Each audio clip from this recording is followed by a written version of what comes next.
Matthew 17. After 6 days Jesus took with him Peter, James, and John the brother of James, and led them up a high mountain by themselves. There he was transfigured before them. His face shone like the sun, and his clothes became as white as the light. Just then there appeared before them Moses and Elijah, talking with Jesus. Peter said to Jesus, "Lord, it is good for us to be here. If you wish, I will put up 3 shelters, one for you, one for Moses and one for Elijah." While he was still speaking, a bright cloud covered them, and a voice from the cloud said, "This is my Son, whom I love, with him I am well pleased. Listen to him." When the disciples heard this, they fell face down to the ground, terrified. But Jesus came and touched them. "Get up," he said. "Don't be afraid."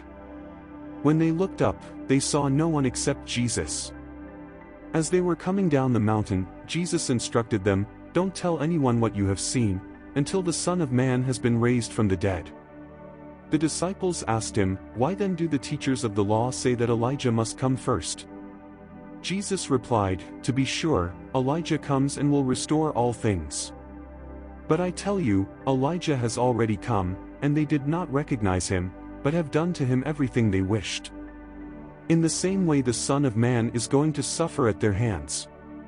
Then the disciples understood that he was talking to them about John the Baptist. When they came to the crowd, a man approached Jesus and knelt before him.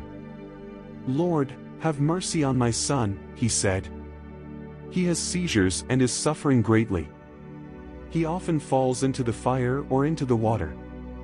I brought him to your disciples, but they could not heal him." "You unbelieving and perverse generation," Jesus replied, "how long shall I stay with you? How long shall I put up with you? Bring the boy here to me." Jesus rebuked the demon, and it came out of the boy, and he was healed at that moment. Then the disciples came to Jesus in private and asked, "Why couldn't we drive it out?" He replied, "Because you have so little faith.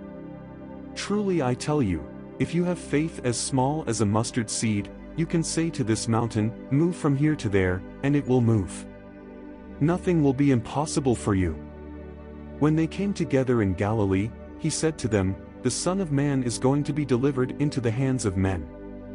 They will kill him, and on the 3rd day he will be raised to life." And the disciples were filled with grief. After Jesus and his disciples arrived in Capernaum, the collectors of the 2 drachma temple tax came to Peter and asked, "Doesn't your teacher pay the temple tax?" "Yes, he does," he replied. When Peter came into the house, Jesus was the first to speak. "What do you think, Simon?" he asked. "From whom do the kings of the earth collect duty and taxes, from their own children or from others?" "From others," Peter answered. "Then the children are exempt," Jesus said to him. "But so that we may not cause offense, go to the lake and throw out your line.